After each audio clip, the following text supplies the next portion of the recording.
Welcome back everyone and welcome to another scary Reddit video. In this video I'm going to be going over some of the strangest stories I could find on Reddit.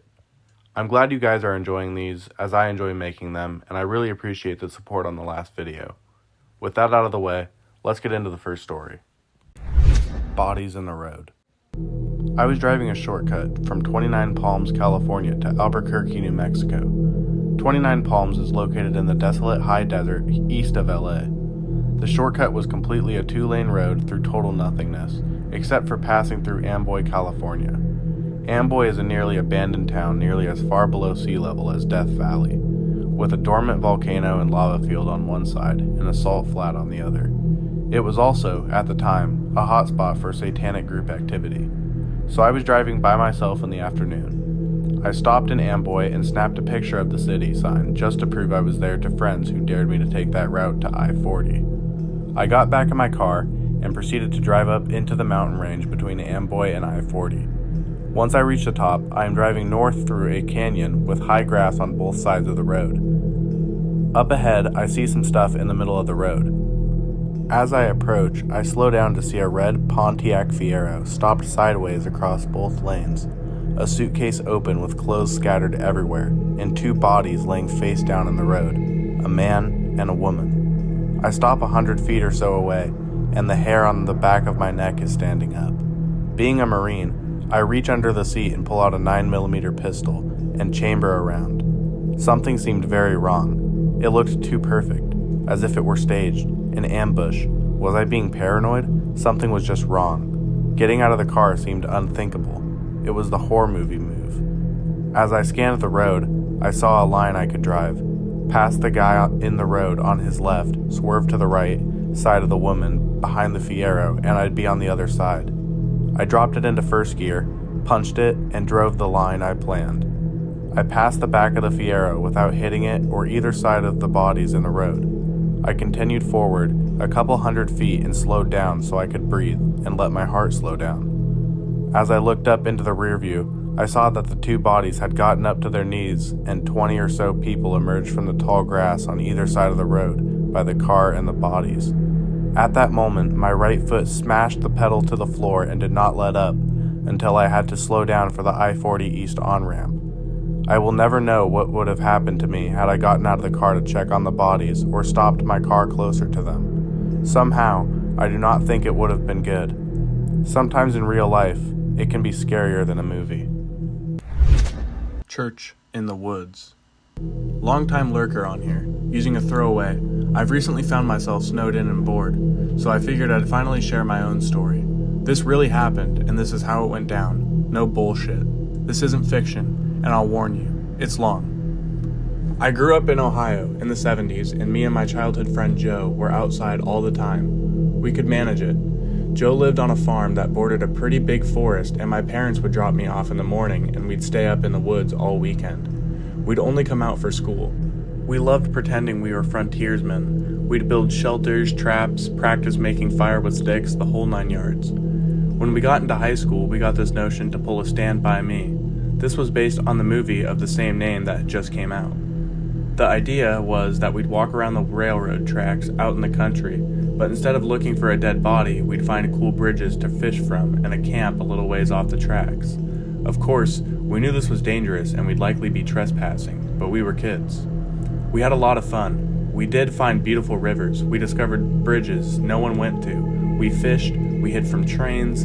At night, we camped in the woods just near the tracks and made small hidden fires. Nothing bad ever happened. It was idyllic. In fact, it was so fun, we did it multiple times. Never had a problem. After high school, me and Joe went our own ways. We both left home, but always stayed in touch and always tried to coordinate visits so we'd see each other occasionally. Well, one summer in the mid-90s, it worked out that we were both in town for a week. We'd do stuff with family in the day, and at night we'd either catch drinks at a bar or sit outside Joe's house around a fire and talk about the old days. One night, me and Joe got to talking about our Stand By Me trips. Well, nostalgia and beer are a hell of a mix. Soon we decided to take a day, walk the rails, camp one night, and walk home. The day came. We started out early morning. We had my wife drop us off in our old spot where we used to start, right outside our hometown. She thought this was absolutely crazy and made sure to mention it. When she pulled away, Joe suggested that instead of walking the usual route, we'd take the opposite direction, just to be adventurous. We knew the land well, we had a map, so I gave it a what the hell, and off we set. The day went fine. It was fun and a little sad, but in a good way. We found a bridge and sat on the edge, smoked a joint, and moved on. We had no fishing gear, but we brought some canned food and other stuff. Before night started to settle in, we picked a spot to camp. It was a thick forested area, trees on every side of the train tracks, so you felt like you were in a tunnel. We had brought small hammocks to sleep on, but before we set them up, we decided to do a little scouting of the perimeter. Now, this is what we used to do in the old days too. We'd walk around the area a little bit to make sure some dude's house wasn't just over a hill and we were actually camping in their yard. We walked maybe 100 or so feet into the woods and up a small incline. We figured if we didn't see anything from on top of this short hill, we'd be fine. But when we got to the top, we saw an old building down at the bottom, about 100 yards into the woods. It was barely visible. We pondered over what to do. We both assumed it was a sugar shack or something because there didn't appear to be a clear road into it. From where we were, there didn't look to be anyone in it either. All was quiet, no movement could be seen, no lights. We decided to walk a little closer just to make sure. We came down the hill very slowly, and we neared the building. We saw it wasn't a sugar shack at all. It was an old church. It looked like it had been abandoned for years. It was a squat, sagging building whose wooden planks were almost black from years of moss and rot. A cross still stood on top of the place, also weathered black. None of the windows had glass, and there were no doors, just doorways. We got close enough to see inside. There were the rows of pews and built-up section in front of the preacher to stand. We didn't go all the way in. We didn't want to. Beyond all that, there was no sign of anyone else. No footprints, no paths, no roads. It was an abandoned church. We left immediately and went back up the hill to our spot we had picked to camp. Having a hill between us and the church made us feel better, but we were still a little uneasy. We chalked it up to the natural creepiness of seeing a church in the middle of the woods would be illicit. Besides, at this point, it was dusk, and we just decided to rig up our hammocks and go to sleep and move on at the early morning. Night set in, and as we lay in our hammocks and shot the shit, we began to hear something in the direction of the church. Our conversation about it went a little like this. Do you hear that? What the fuck is that? It sounds like people singing. And it did just sound like singing. We both slid out of our hammocks and hunkered down, straining to hear more. We listened for a minute or two, and the singing continued, but it wasn't getting any louder. Finally, we decided to creep back up from the hill, and if we could spy where the sound was coming from, we could still move very quietly in the woods from the old days. It was second nature to us. The moon was barely out, but it provided enough light so you wouldn't walk right into a tree, but it was near pitch black. We didn't use flashlights as we crept slowly up the hill, and we didn't talk. When we got to the top, we saw light in the distance. It was coming from the church, and the singing was coming from inside. Joe and I put our heads close together and had a hushed conversation that boiled down to, "Can you believe this shit?" The light looked to be a candlelight from the way it flickered, and though we tried, we couldn't make out what was being sung. It sounded like church music, but in another language. We sat and watched for a while, trying to see who was in there, but we only saw occasional shadows. We had no intention of getting closer either. We had about a football field length between us, and we aimed to keep it that way. The singing continued for a bit, and then it stopped. After that, a booming male voice began to chant. I was already freaked out, but this voice thoroughly scared the shit out of me. It sounded like some Old Testament preacher you see in movies, but again, it was like he was speaking in a different language because we couldn't understand a single word. Eventually it got to where the single male voice would say something, and then a bunch of voices would answer in song. This lasted for a while, and then they all broke into this long sustained wail that just kept getting louder. It got so loud and so disturbing that I covered my ears. Then it stopped. At this point, I was just getting ready to say, "Let's get the fuck out of here," when Joe put a hand on my shoulder and hissed, "They're coming out." We were far enough away that we couldn't make them out really well, but what we could see was a line of figures walk out of the open doorway, all holding hands in single file. We could see some of them had flashlights. They began to sing again, and the light from the flashlights began to move towards us in the hill. We booked it back down to our campsite, grabbed our shit, and ran to the tracks. Once there, we ran down to the tracks in the direction we had come from. After a few minutes, we stopped and looked back. We saw lights coming down the hill.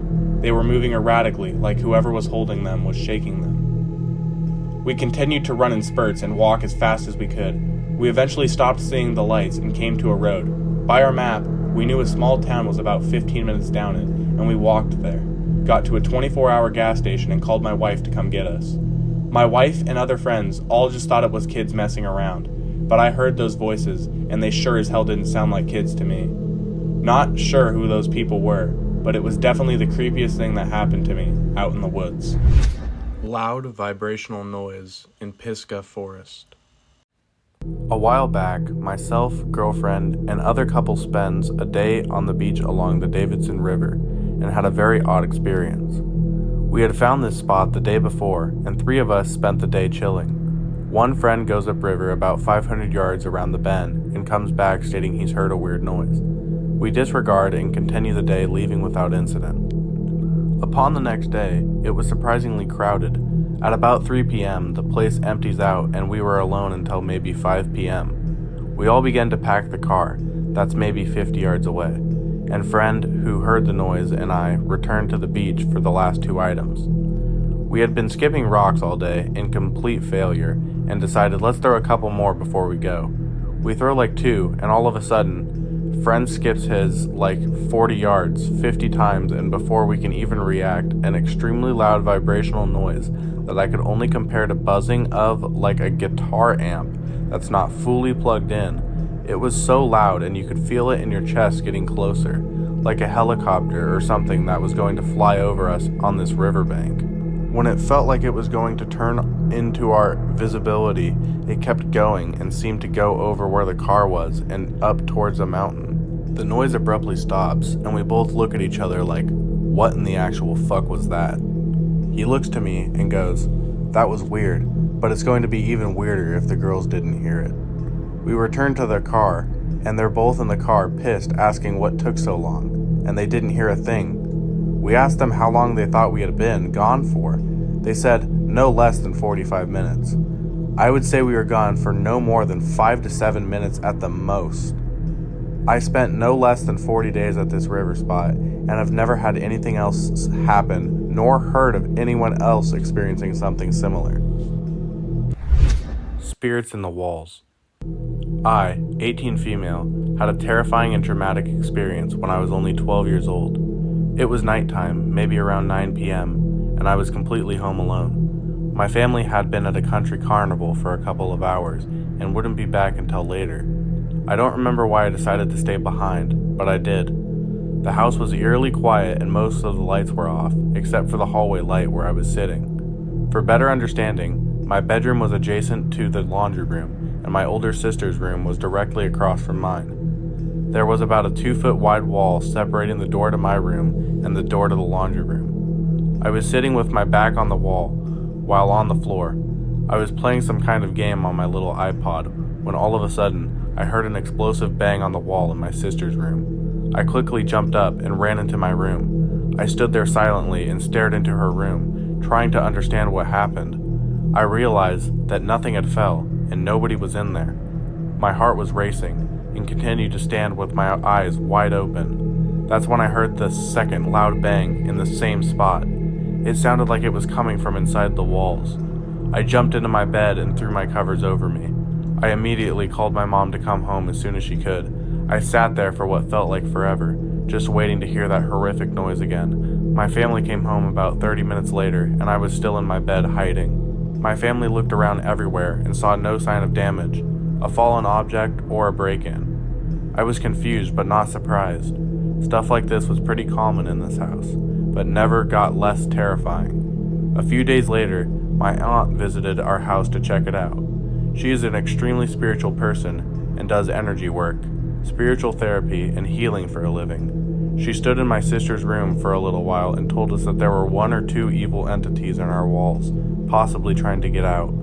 I believed this, because I had never told anyone that I heard it come from inside the walls. The Bag Lady.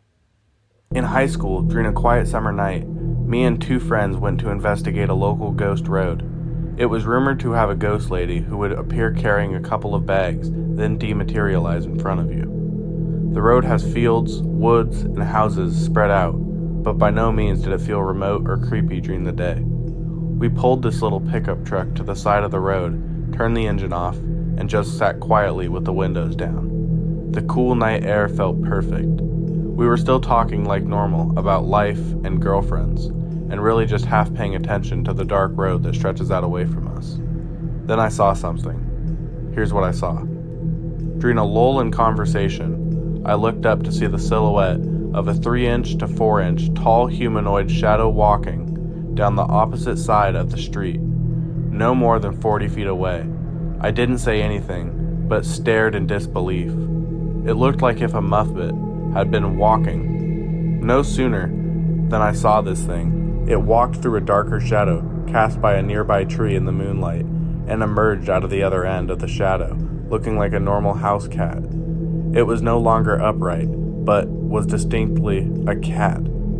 It walked a few more steps, looked at us, and silently bounded over the guardrail and into the woods directly opposite from us. From the small, weird, 2-foot walker to the cat over the guardrail probably only took no more than 5 seconds in total.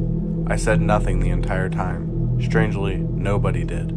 Then the driver said to nobody in particular, "Oh, it's just a cat." I said to him, "Why the confusion? What did you see?" And he said, "I thought it was a small person at first, but then it was just a cat." I said, "Wait, I saw the small person too." We just looked at each other, took the cue, and headed home. This was almost 30 years ago now. The area has gotten substantially more built up with new homes and such.